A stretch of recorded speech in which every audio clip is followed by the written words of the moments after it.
e sou fundador de uma startup chamada Gerais, que na verdade é uma startup meio velha, é uma startup de quase 8 anos, que eu fundei em 2009 para desenvolver tecnologias que fossem relevantes para pessoas com deficiência.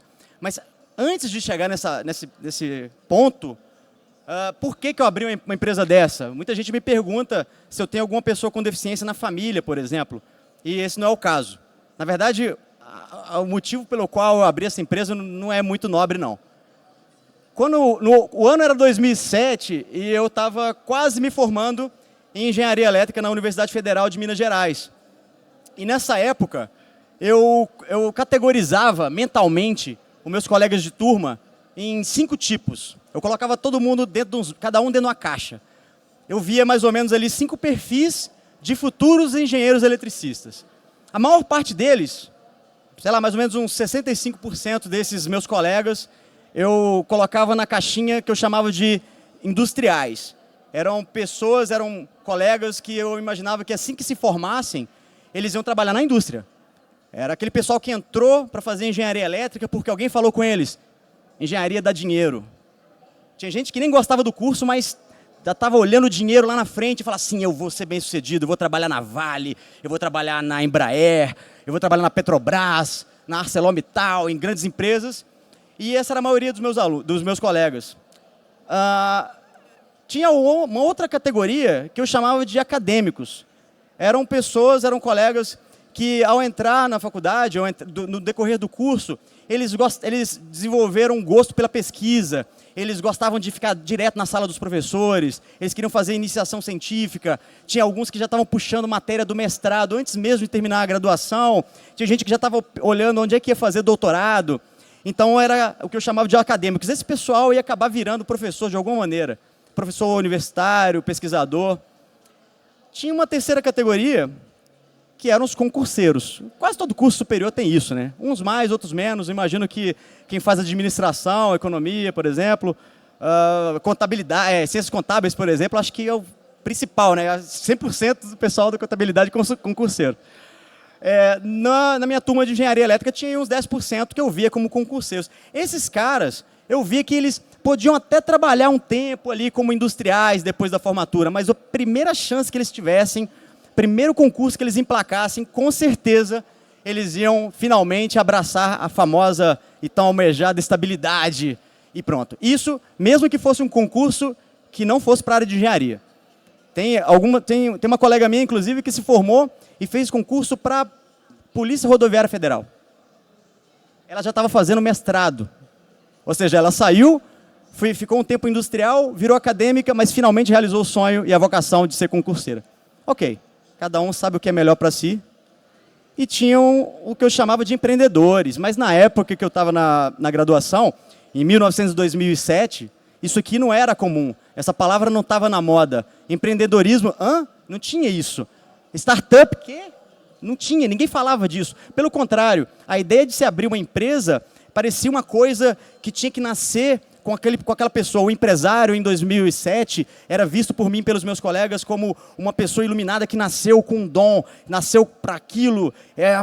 O cara é empresário. Não, esse é empresário, o cara nasceu para isso. Ninguém pode se tornar um empresário. O cara nasce empresário ou jamais será.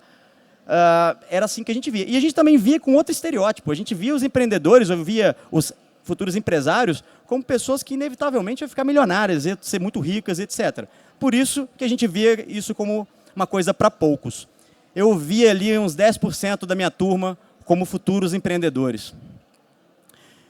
A última categoria era a menor parte, era o que eu chamava de políticos. Aproximadamente aí uns 5% da minha turma tinha esse perfil. Esses políticos, que eu chamo de políticos, era o pessoal que era muito envolvido com questões como diretório acadêmico, diretório central de estudantes, concorria à eleição para o Grêmio, estava sempre envolvido no movimento estudantil. Esse pessoal era uma minoria porque um curso como engenharia elétrica, que exige demais um tempo extra, às vezes não despertava muito nos alunos a vontade de se enveredar por essa área. Talvez não por coincidência também, esses políticos acabavam não se formando. A gente tinha até um certo preconceito que o pessoal acabava saindo do curso e ia fazer administração, etc., porque a gente dizia que não aguentava o tranco da engenharia. Anos depois é que eu descobri que eu e a maioria dos meus colegas éramos, na verdade, uns alienados, e a gente hoje entende qual que é a importância de se ter um posicionamento e um engajamento político e social independente da área na qual você está atuando. Eu precisei de alguns anos depois da formatura para poder entender isso, então desculpa meus colegas políticos que não se formaram em engenharia elétrica. É claro que eu estava entre os industriais. Eu entrei no curso para isso.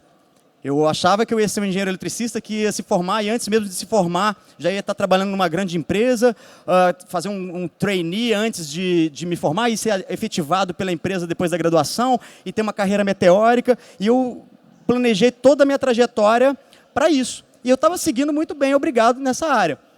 Eu sempre gostei muito de hardware, então, durante a minha graduação, fui me especializando em eletrônica, digital, firmware, sistemas embarcados. Já trabalhava há uns 2 anos e meio numa empresa que desenvolvia hardware, antes mesmo da formatura, e logo depois que eu me formei, eu passei a trabalhar numa empresa que desenvolvia tecnologia para mineração. E nessa empresa eu trabalhava com o que eu mais gostava, que era hardware, e era uma empresa maior que prestava serviço para grandes outras empresas mineradoras, por exemplo, inclusive a Samarco, naquela mina onde aconteceu aquela tragédia ambiental terrível, eu cheguei a prestar serviço lá por algum tempo também, mas a culpa não foi minha, eu saí muito antes disso, não deixei nenhuma bomba lá. Eu estava indo muito bem, obrigado, nessa área industrial. Até que alguma coisa mudou em 2009. Caiu de paraquedas um convite inusitado. Um colega meu de turma, tinha acabado de se graduar junto comigo, ele virou para mim e falou assim: Adriano, você lembra do professor Júlio, lá da UFMG e tal? Eu falei, lembro. Eu falei, então, cara, o Júlio está montando uma empresa e me chamou para ser sócio. Esse meu amigo de turma, esse colega meu de turma, o Thiago, ele disse que o Júlio, o professor, chamou ele para ser sócio porque o Júlio, como pesquisador em tempo integral, não poderia assumir as funções administrativas da empresa, nem podia ser sócio majoritário. Então, ele precisava de um sócio, e esse sócio tinha que ser um cara com perfil de engenharia, como o que o Thiago tinha. Thiago, para mim, é um dos maiores gênios do hardware que eu já conheci. Ele, para mim, é o equivalente brasileiro ao Steve Wozniak, da Apple. Ele era realmente um cara genial, uma autoridade, assim, eu respeitava ele muito na área do hardware, aliás, até hoje. E ele virou para mim e falou, Adriano, eu não vou montar empresa nem por decreto. Sozinho eu não sei o que é, não nasci para isso, mas se você entrar nessa comigo, aí quem sabe, o que você acha? Aí eu pensei, eu abrir empresa, cara, não nasci para isso, não sei, mas, pô, cara, você vai estar lá também, né? Se a gente se lascar, a gente se lasca junto. Então vamos nessa. Aí ele falou assim, eu nem sabia de que era essa empresa. Ele falou assim, vamos conversar com o Júlio e ele te fala o que é. E aí o Júlio me falou, Adriano, é o seguinte, eu tenho um protótipo acadêmico aqui de um sistema que vai ajudar cegos a pegar o ônibus. Cara, entrou por um ouvido e saiu pelo outro. Eu só pensei assim, isso dá dinheiro? Ok. Na verdade, eu não estava muito preocupado com isso. O que eu pensei foi o seguinte, eu estou trabalhando lá com mineração, tecnologia, ok, eu toco essa empresinha aí no final de semana e quem sabe eu mudo de área e viro empreendedor e vai que o negócio dá certo, fico milionário, nada mal. Então, eu realmente não estava preocupado com o que a gente ia fazer. Eu não sabia, eu não conhecia o universo das pessoas com deficiência, mas se estavam precisando de um engenheiro para ser sócio ali, ok, e a gente ia desenvolver hardware nessa empresa, eu topei. A gente abriu a empresa assim, em 2009. E assim que a gente abriu a empresa, menos de 6 meses depois, a gente descobriu algumas coisas bastante dolorosas. A primeira é que não dá para tocar uma empresa em meio horário. A segunda é que você tem que aprender as coisas sozinho. Ninguém tem aula disso, pelo menos não tinha em 2007, não tinha quando me formei. A gente não tinha aula, não tinha nada de empreendedorismo. Aliás, não tinha nada que incentivasse a gente a abrir uma empresa. Eu comecei a ter que descobrir junto com o Thiago como que tocava uma empresa. E aí, uma dada hora, a gente falou assim, cara, isso dá trabalho demais. Cara, ou vai ou racha, vamos levar esse negócio adiante mesmo? A gente vai ter que sair da indústria e tocar só isso. Como a gente achava que ia ficar milionário em 3 meses, ia vender aquele sistema de acessibilidade para deficiente visual, a gente ia provavelmente instalar em São Paulo, Curitiba e Porto Alegre em no máximo 1 ano. Pensei, cara, a gente vai ficar no máximo aí uns poucos meses aí sem um salário, mas ok. E aí, a gente descobriu a coisa mais dolorosa de todas. Empreendedor paga para trabalhar igual um escravo. E quando você abre uma empresa sem propósito, cara, o sofrimento é muito maior. a gente descobriu isso da pior maneira possível. E eu não tenho vergonha de contar isso, porque, felizmente, logo em seguida, eu descobri o propósito. A gente já estava, então, tocando essa empresa e a gente finalizou aquele tal produto que ajudava os deficientes visuais a pegarem ônibus. No decorrer de um ano de muito trabalho, a gente finalizou transformou esse protótipo num produto viável, começamos a fazer uns testes piloto e na primeira vez que eu vi um passageiro cego pegando o ônibus sozinho, com aquilo que a gente criou ali naquela bancada, cara, aquilo mudou minha vida. Eu não sabia o tamanho da relevância de um ato tão simples como pegar um ônibus. Eu não sabia quão relevante isso era para uma pessoa deficiente visual.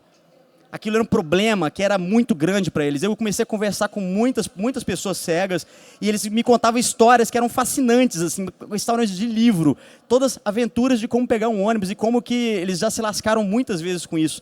Então aquilo era uma tecnologia que fazia muita diferença e, cara, eles estavam usando aquilo que eu fiz ali junto com meus sócios. Aquilo era sensacional. Aí eu descobri que o propósito da empresa era esse e eu me apaixonei muito pela área. Então eu comecei a me envolver mais, era eu que estava na linha de frente comercial, eu que ia lá treinar os passageiros para utilizar. Então eu fiquei tendo um contato cada vez mais e mais próximo com essas pessoas e fui tendo uma empatia muito grande por elas. O problema desse equipamento, esse que era chamado de DPS 2000, é que apesar dele funcionar muito, muito bem, o cliente desse equipamento não era o passageiro cego que estava sendo beneficiado. O cliente era o governo municipal. Então, a gente vendia esse sistema era para a prefeitura, porque a prefeitura precisava implantar em todos os ônibus da frota nosso pequeno aparelho para que aí sim o passageiro cego pudesse chamar o ônibus sozinho. E aí, cara, para você fazer isso, você tem que conversar com o prefeito, com o secretário de transporte, com o dono de empresa de ônibus, com o vereador, com a associação dos cegos da cidade. Cara, fazer esse tanto de gente dar as mãos e ainda fazer esse pessoal botar a mão no bolso, principalmente porque quem ia pagar pelo sistema era a prefeitura ou o empresário de ônibus.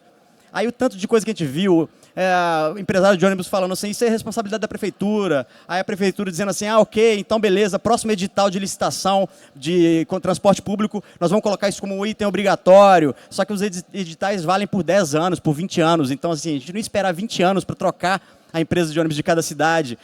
Enfim, era tudo era difícil e lento quando se tratava dessa tecnologia nossa. E a gente começou vários namoros, eram verdadeiros namoros com várias cidades, assim, de visitar, fazer teste piloto, e de conversar com outro, e mandar orçamento, e negociar, e fazer um plano de implantação, e o negócio demorava. A gente teve vários contatos assim, e negociações muito amplas com diversas cidades. Essas aqui são apenas algumas delas. Rio de Janeiro, São Paulo, Guarulhos, Santos, Campinas, próprio Belo Horizonte, por exemplo. E várias dessas cidades a gente fazia o teste por nossa própria conta. A gente ia, implantava os equipamentos nos ônibus, deixava um mês testando, treinava motorista de ônibus, treinava os passageiros para fazer o uso do equipamento, dava entrevista para televisão, enfim, cara, mas nada de o pessoal comprar ou pagar pela tecnologia. Então, no final de 4 anos, apenas 3 dessas cidades efetivamente implantaram e pagaram pelo sistema. E são nessas cidades, que é Jaú, no interior de São Paulo, Araucária, no Paraná, e Limeira, também no interior de São Paulo, nessas cidades o sistema funciona até hoje. São cidades em que os cegos pegam o ônibus sozinhos. Isso, para nós, é muito gratificante, mas não dá para manter uma empresa assim. Em 4 anos, a gente só teve 3 clientes que chegaram junto. Cara, não dá para manter a empresa assim. Aliás, durante esses anos todos, a gente só conseguiu manter financeiramente a empresa porque a gente continuava prestando, a gente prestava serviço de desenvolvimento de hardware para outras empresas, para poder gerar um caixa. Então, a própria empresa onde eu trabalhava me contratava frequentemente para desenvolver produtos para ela. E não tinha nada a ver com acessibilidade. Era produtos para mineração. A gente usava o nosso tempo livre, que era quase zero, para fazer projetos para essas outras empresas, para gerar caixa e manter vivo até realizar o nosso sonho de acessibilidade. Mas a verdade é que esse desempenho foi muito fraco. E quando virou o ano de 2012 para 2013, a gente estava numa situação terrível. Todo o dinheiro que tinha entrado no caixa da empresa com a venda das 3 cidades que implantaram o sistema de acessibilidade, a gente resolveu investir essa grana para tentar ficar comercialmente mais forte. A gente contratou um consultor mega fodaralho para dar uma saneada nas nossas estratégias comerciais, para que a gente pudesse ver o que a gente estava fazendo de errado, como fazer isso certo. A gente contratou assessoria de imprensa, a gente começou a fazer roadshow, visitar várias cidades no mesmo estado, conversar com as pessoas certas, mas tudo isso foi feito em 2012. E aí a gente começou vários namoros promissores em 2012. E o que tem em 2012, gente, além do fim do mundo que não aconteceu? Tem eleição municipal. Então, quando virou 2012 para 2013, a gente perdeu tudo que a gente tinha começado.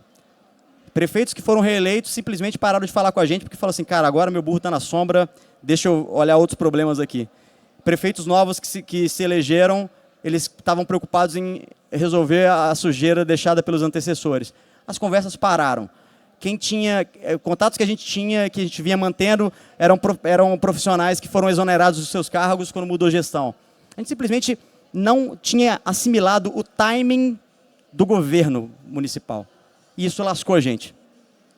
Então, quando virou 2013, nossa situação era a seguinte, o caixa estava zerado, os 2 desenvolvedores que a gente tinha, ambos estavam se formando em engenharia elétrica também, trabalhavam conosco havia 2 anos, eles já tinham aprendido um bocado com a gente, o currículo deles ficou muito, muito forte, e cada um foi trabalhar numa grande empresa da indústria. Um foi para a Fiat, outro foi para a GE, então muito bem, obrigado, a gente fica muito satisfeito por ter podido ajudá-los, mas a verdade é que a gente ficou na lama, com caixa zerado, com um produto em decadência, porque se estava difícil para esse produto decolar, ficou ainda pior, porque em 2012 começaram a se tornar populares os aplicativos de celular, coisa que não existia em 2009, quando a gente abriu a empresa.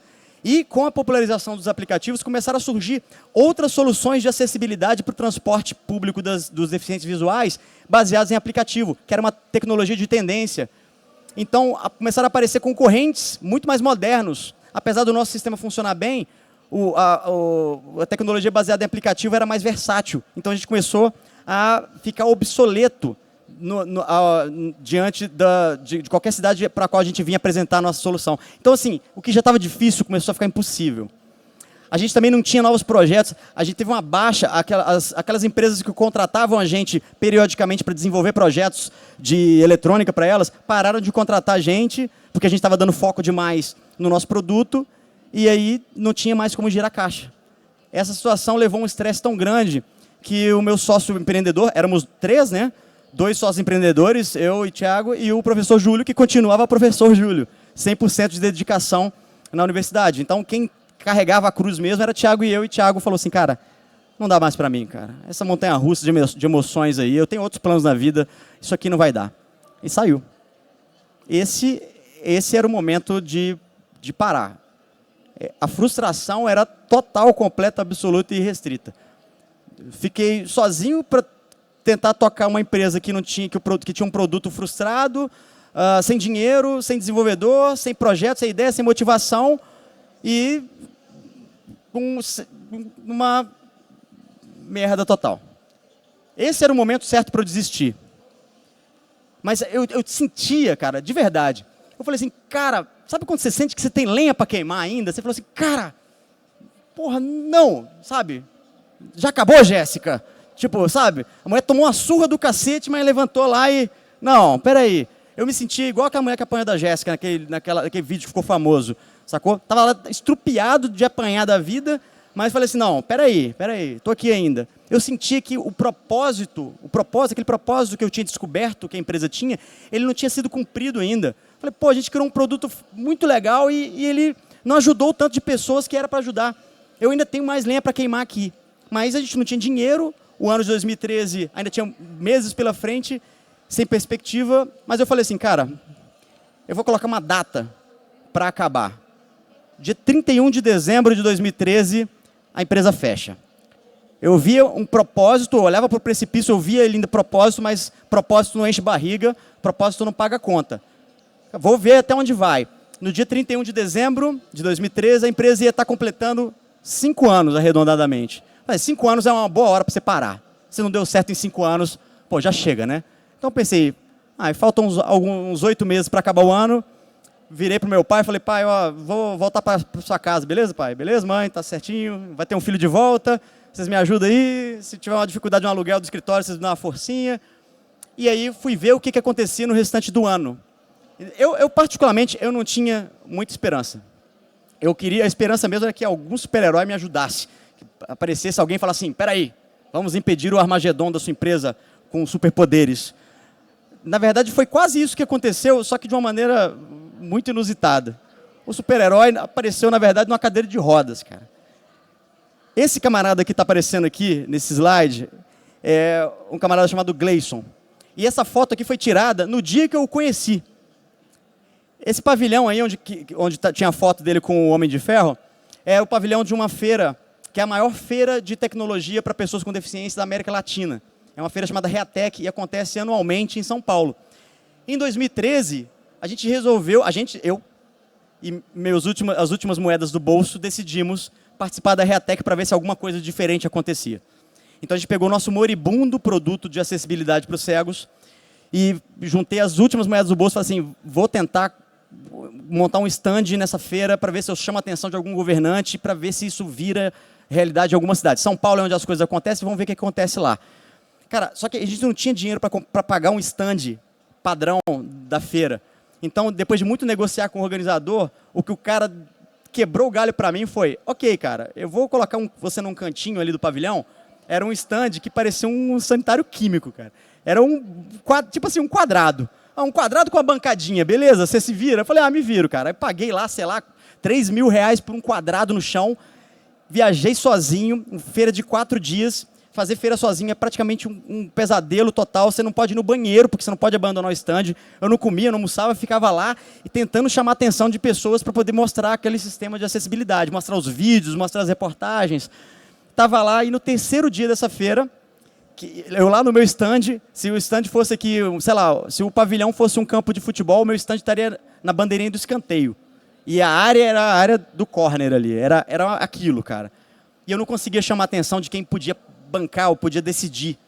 Vinham várias pessoas cegas e eu ali, caramba, o que você tem aí? Eu falei, um sistema para você poder pegar ônibus. Aí, cara, como é que é? Aí você mostrava funcionando e o cara, nossa, quando é que vai ter na minha cidade, cara?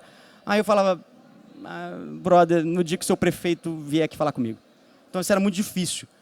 E aí, um dia, eu estava lá no terceiro dia dessa feira, me passou na cadeira de rodas esse cidadão aqui, ó, palmeirense, chamado Gleison Fernandes de Faria. Ele é mais conhecido como Gleicinho, e ele é da cidade de Itaúna. Ele estava nessa feira, passou na frente do meu stand, na cadeira de rodas, e viu ali o nome da empresa, que é Gerais, e se aproximou para me perguntar alguma coisa. Ele veio perguntar alguma coisa e eu não sabia o que era, porque a fala dele era completamente comprometida. Ele chegou para mim e gesticulou e tentou falar e produziu sons, e eu não entendia o que ele estava falando. Eu falei, cara, repete por favor. Até que o amigo dele, que era o Samuel, estava junto, traduziu para mim. Falou assim, Adriano, ele quer saber se Gerais tem a ver com Minas Gerais, porque nós somos de Minas. Aí eu falei assim, cara, pô, é sim, Gerais é por causa de Minas, eu sou de BH.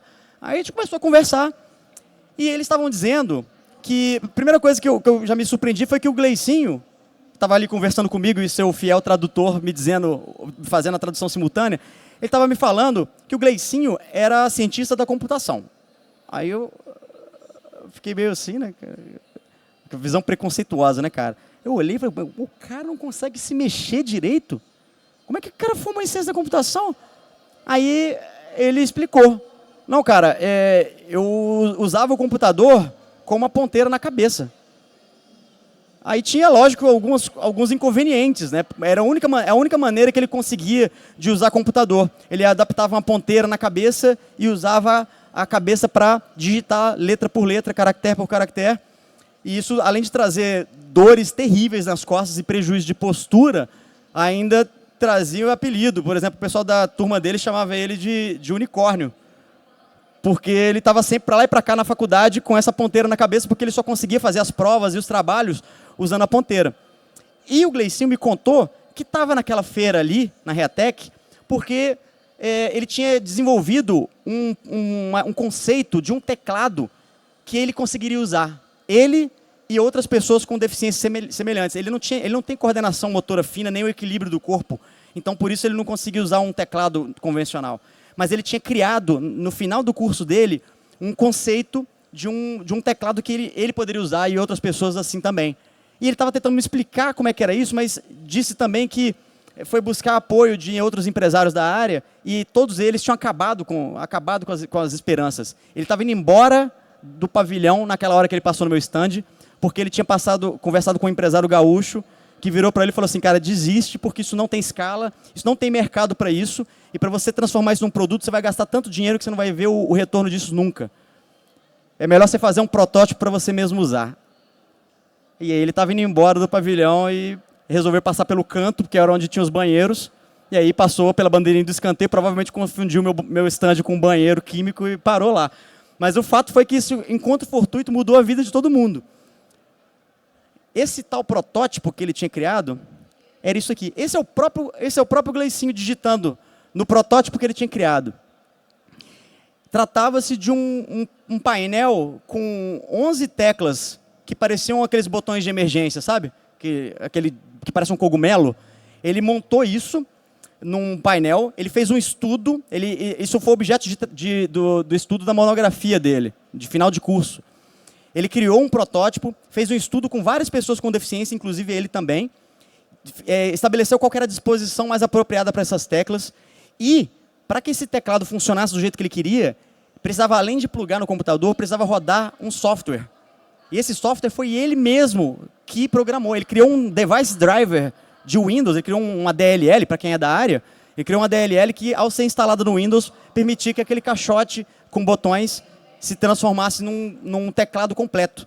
Então, com 11 teclas, você fazia todas as funções do computador. E como essas teclas eram grandes e bem espaçadas, mesmo sem coordenação motora, você conseguia dar conta de digitar e até programar. Então, esse era o protótipo que ele trouxe, e ele apresentou isso, e eu falei, cara, isso tem tudo a ver com uma empresa. A gente começou a ajudá-lo a melhorar aquele protótipo, até um dia que ele falou assim, cara, eu não vou conseguir fazer isso como uma pessoa física, um civil aqui. Isso é coisa para uma empresa levar adiante. E meu sonho não é ficar milionário com esse invento. Na verdade, o meu sonho é ajudar pessoas que estão passando pela mesma coisa que eu. Eu quero ajudar outros unicórnios por aí afora a digitar com as mãos ou com os pés, mas de uma maneira que não cause prejuízo de postura, de uma maneira que seja mais produtiva. Então, esse era o sonho dele. Eu falei, cara, isso tem tudo a ver com uma empresa, mas assim, não sei se te falei, dia 31 de dezembro de 2013, eu estou fechando as portas. Porque a gente está zerado, não tem projeto, não tem como investir numa ideia nova, a tua ideia é sensacional, mas assim, sem investidor não dá para ir para frente, e eu não estou vendo muita perspectiva, cara. Mas assim, você pode ter certeza, Gleicinho, que se eu achar uma nota de 20 mil reais no chão, cara, eu vou pegar isso e transformar isso aqui para ver se a gente lança no mercado. Sei lá, era a ideia, mas assim, a chance disso acontecer era mínima, a perspectiva era quase zero. A gente continuou ajudando ele, assim, com um apoio para melhorar o protótipo, até para ele usar o próprio invento de uma maneira melhorada. E enquanto a gente ajudava, ele me mandou um e-mail falando assim, Adriano, cara, eu vi esse negócio aqui, você já ouviu falar desse prêmio? Será que a gente pode inscrever o teclado? E eu cliquei no site da FINEP para ler sobre esse tal prêmio FINEP de inovação. E fui ler logo de cara, eu já percebi que não dava para a gente se inscrever com o teclado, porque tinha uma categoria desse prêmio, que é a categoria de inovação em tecnologia assistiva. Mas para se inscrever nesse prêmio, nessa categoria, era preciso inscrever produtos inovadores dessa área que tivessem pelo menos 3 anos de mercado. E o teclado do Gleicinho era apenas um protótipo ainda, não tinha mercado, não estava vendendo. Mas aquele moribundo produto que ajudava cegos a pegar ônibus, ora vejam só, estava soprando velhinhas. Já tinha 3 anos desde que a gente tinha instalado pela primeira vez numa cidade. A primeira nota fiscal que a gente emitiu daquele sistema tinha sido exatamente 3 anos atrás. Aí eu falei, cara, o produto está meio aí caído, ninguém quer saber mais dele, mas pô, ele já ajudou muita gente, eu vou fazer uma inscrição nesse prêmio com esse produto. Aí fiz um belo de um dossiê, mas escrevi assim, uma parada muito legal, porque você tinha que mostrar, para concorrer ao prêmio, você tinha que mostrar até qual era o impacto da inovação que você desenvolveu na balança comercial brasileira, cara. Qual era o tamanho do mercado, quantas pessoas foram impactadas, etc. Eu escrevi um texto, mas um senhor texto, cara. Submeti e esqueci. Passados uns meses, recebi um e-mail dizendo assim: prezado Adriano, parabéns, a sua empresa foi vencedora do prêmio FINEP de inovação na categoria tecnologia assistiva. Favor mandar seus dados para a emissão das passagens para você vir à cerimônia de entrega do prêmio no Rio de Janeiro, no Teatro Municipal. Falei, vou viajar para o Rio de graça, velho. Fiquei mó feliz, cara. Falei, caraca, velho, ganhamos um prêmio aqui, velho, cara, que legal. Aí eu resolvi entrar no site para ver o que tinha além do prêmio, né? E tinha um cheque de 100 mil dinheiros. 100 mil, na época era 100 mil Dilmas. Hoje, convertendo para o câmbio de hoje, 100 mil Temers. Mas na época, cara, 100 mil, cara, caraca, velho.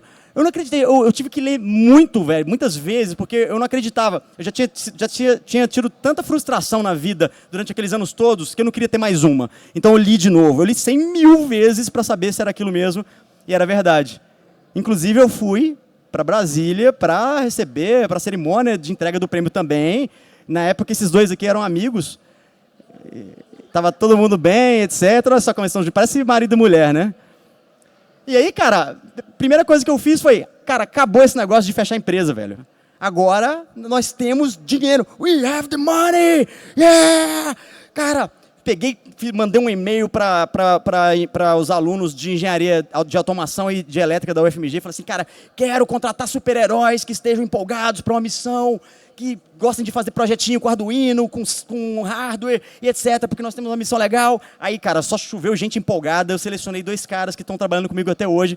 Os caras são gênios, nem se formaram ainda, cara, mas os caras são geniais. E a gente começou um processo para transformar aquela ideia genial do Gleicinho, que ele chamava de TIC, ou teclado iconográfico combinatório, num produto comercialmente viável. Então, aquilo que começou desse jeito aqui, esse foi o primeiro protótipo do Gleicinho. Era do tamanho da mesa mesmo, tá? Esse é tamanho real. A gente começou a transformar o que era isso aqui num produto viável. Esse aqui foi o nosso MVP, foi esse produto aqui, que ainda era um teclado com botões, mas a gente foi colocando funcionalidades nele até transformar o produto, que era só um teclado, numa coisa muito maior que essa. O que a gente teve até que mudar o nome. Aquele projeto que se chamava teclado iconográfico combinatório mudou de nome. A gente teve que botar um nome que não existia, porque o que a gente estava criando era uma coisa que não existia. A gente criou uma coisa que não era só um teclado. Ele permitia que a pessoa tocando nessas teclas digitasse qualquer coisa, mas também ele podia controlar o mouse com as mesmas teclas. Quando a gente estava desenvolvendo isso, a gente viu que aquelas teclas industriais, elas eram pesadas demais para algumas deficiências, então a gente trocou por teclas sensíveis ao toque. Depois a gente viu que pessoas com deficiências muito severas, como tetraplégicos ou pessoas que não conseguem se mover do pescoço para baixo, a gente conseguiu dar um jeito de criar uma interface para que se ligasse acessórios, então pessoas conseguem utilizar esse equipamento até com o piscar dos olhos, por exemplo. Então a gente começou a criar várias funcionalidades adicionais e a gente transformou aquele projeto original do Gleicinho numa verdadeira plataforma de acessibilidade universal. Então posso falar hoje que pessoas com qualquer tipo de deficiência motora conseguem usar o TICS. Com as mãos, com os pés, soprando, com o piscar dos olhos, mexendo a cabeça, de qualquer forma. E além disso, até pessoas que têm deficiências múltiplas, ou seja, deficiências físicas associadas a deficiências intelectuais, ou pessoas que não estão alfabetizadas ainda, conseguem utilizar esse equipamento com uma série de ferramentas que a gente criou exclusivamente para elas. Então, esse aqui é o TICS, e esse aqui é o produto com o qual a gente vem trabalhando desde que a gente o lançou em 2015. A aceitação disso está sendo muito interessante. O produto é realmente uma joia da tecnologia, ele é inédito no mundo. E ao contrário de outros produtos de ajuda para pessoas com deficiência usarem computador, o TICS ele não é para uma faixa de pessoas muito estrita ou para um tipo de deficiência. Ele é para vários. Então, assim, aqui você tem várias pessoas que sofreram lesão medular por conta de acidente de carro, pessoas que nasceram com paralisia cerebral, por exemplo, crianças, adultos, idosos, pessoas que conseguem utilizar o TICS com os olhos. Esse camarada, por exemplo, ele está escrevendo, ele moveu a cabeça para poder escrever. São pessoas que têm desde deficiências mais comuns até outras muito mais severas e incapacitantes. Todas elas conseguem ter autonomia, conseguem estudar melhor, conseguem trabalhar, conseguem fazer outras coisas com o apoio dessa tecnologia que surgiu de um encontro fortuito com um unicórnio em 2013. Nesse vídeo aqui, ó, esse aqui é o Gleicinho, que hoje não usa mais o unicórnio. Ele usa 100% do TICS para fazer as operações dele, ele trabalha usando o TICS. Ele, inclusive, é responsável pela parte de TI da Universidade de Itaúna. Essa criança, por exemplo, que tem a mesma deficiência, ela tem paralisia cerebral, ela consegue utilizar o TICS com as próprias mãos. São pessoas que não conseguiriam segurar um lápis, por exemplo. Esse rapaz que é o Gabriel, ele sofreu um acidente, ele fez um mergulho uma vez no rio, bateu a cabeça e perdeu o controle das funções motoras. Esse rapaz que é o Bruno, ele está escrevendo com a cabeça, ele não está tocando na tecla. Ele tem um acionador que está preso no encosto de cabeça da cadeira de rodas dele. Outra coisa interessante é que o TICS pode ser utilizado para qualquer coisa, inclusive para controlar o smartphone e o tablet.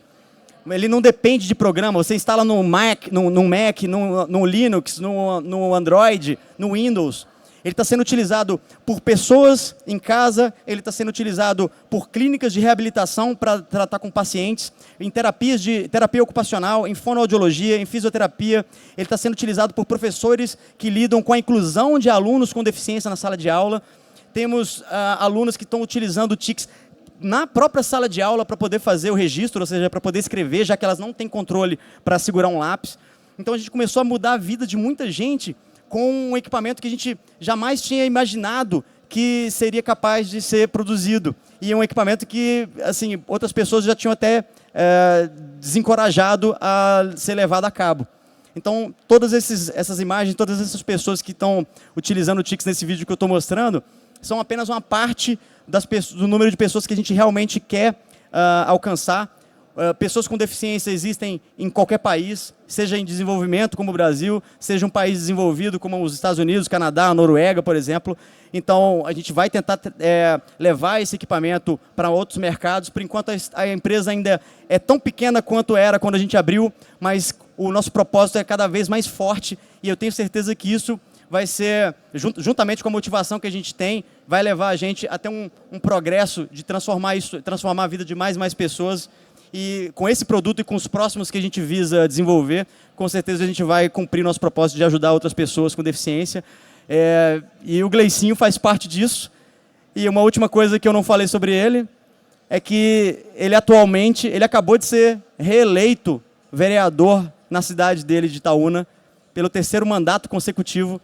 O Gleicinho, ele é um cara genial e provavelmente ele deve estar assistindo pelo streaming. Eu queria agradecer a vocês e pedir uma salva de palmas para o Gleicinho. Muito obrigado por mudar a minha vida e a de muitas outras pessoas.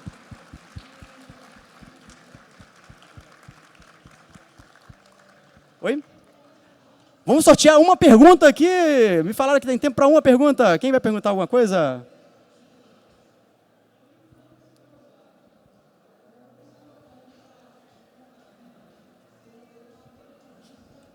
Tudo bom?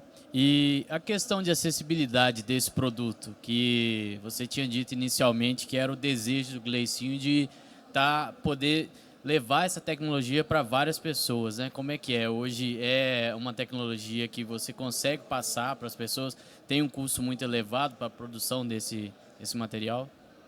Esse é o nosso principal desafio agora. Para viabilizar esse produto, ele ainda tem como ele é feito sob demanda e não tem escala, ele ainda tem um custo que é um pouco difícil de arcar para uma pessoa física. Ele custa R$ 2.500. Então, por enquanto, nossos maiores clientes são instituições como escolas, centros de reabilitação. E, claro, tem os usuários que vêm, claro, lógico, vocês estão tendo uma autonomia, isso não tem preço. Mas, claro, né, não é igual você comprar 1 quilo de limão no sacolão.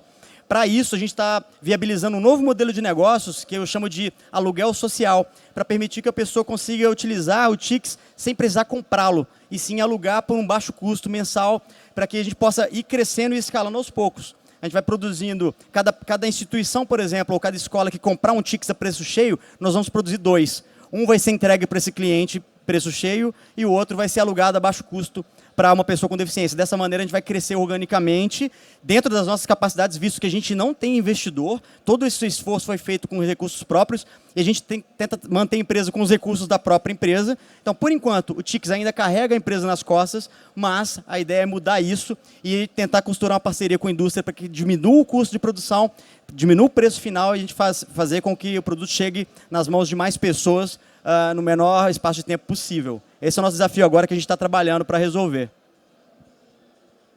Muito obrigado, pessoal. Valeu.